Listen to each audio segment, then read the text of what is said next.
little hands gone glove. Hello, Cynical Butt here again, having a look at brainwashing and behaviour, and particularly for now the BBC.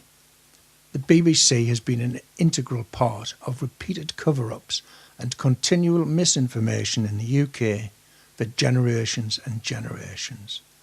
Its directive has been to inform, educate and entertain since 1922, and it has been misleading the public ever since then. In fact, during the general strike of 1926, the BBC played a crucial role in breaking the strike. They lied to the public about the number of striking railway men, and they also refused to allow the Archbishop of Canterbury to air his suggestion to resolve the strike. In addition to that, all the news had to be vetted by John Davidson, who's the chairman of the Conservative Party, and he refused any airtime to Labour MPs or trades union officials during the strike. Then as now, when it comes to framing the public's perceptions, that which is omitted is as important as that which is included. Propaganda was one of the earliest functions of the BBC. Its headquarters were established at Broadcasting House in Westminster. Kind of gives us a clue as to who runs the show. Paedophiles appear to have haunted their corridors and our screens almost since its inception. The list of child abusers who have worked for the BBC is as long as the list of the child abusing MPs. Well, maybe not quite. You know the most famous, but it's not just the major celebs who've been doing it. People in every area of the BBC, television and radio have been involved in, or at least have turned a blind eye to so many immoral and deviant behaviours for years. Sorry, this is getting boring. We know what's been going on. There's no point in me going on again to you about shit you already know.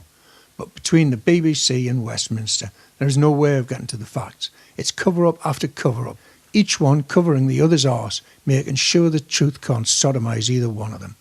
But if, God forbid, there was some serious criminality happening at the highest levels of society and involving some of the most prominent people in the world, there's no way that these crimes could be admitted publicly. It would bring the whole established order to its knees. We might lose faith in our betters. Perhaps the greatest abuse of power is the covering up of others' crimes. Who would vote for the pig-poking PM? I guess some of you did. How about the child molesting education minister? And his friend, the porn-peddling minister for digital culture and media. That's broadcasting and the internet.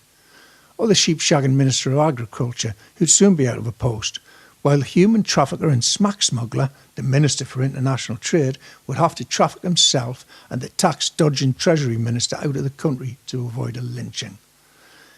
These are only hypothetical, perhaps, but it wouldn't be the first time that a fox has been put in charge of the chicken coop. In many ways, in fact, it seems to be the way the world is run.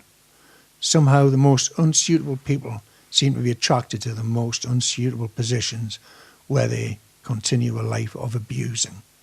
They can always be relied upon to keep quiet. If the public was properly informed of the bizarre sexual proclivities and other aberrant practices of certain members of our beloved royal family, then we'd either put them in prison or an insane asylum. The rich and the famous have important jobs running the country, and being famous, they cannot be challenged on the details of their personal life, not while they were alive anyway. Therefore, there is no way that the government-controlled BBC would ever be allowed to tell the truth about anything. Look at David Cameron, the Piggate debacle. I did not have sexual relations with that pig's head, as though putting his not-so-honourable member in its mouth isn't as depraved as if he'd put it in the other end. They made a big deal about it being dead, apparently. That also made the act less disgusting. Well, if it had been a human head and he poked his penis into it, would it have been more or less disgusting if the person was dead?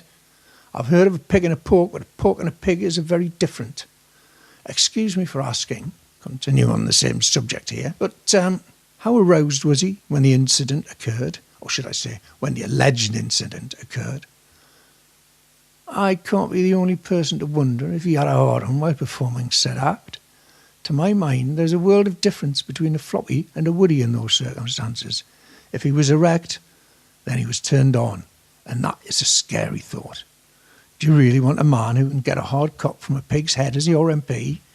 You certainly wouldn't want him as your head chef.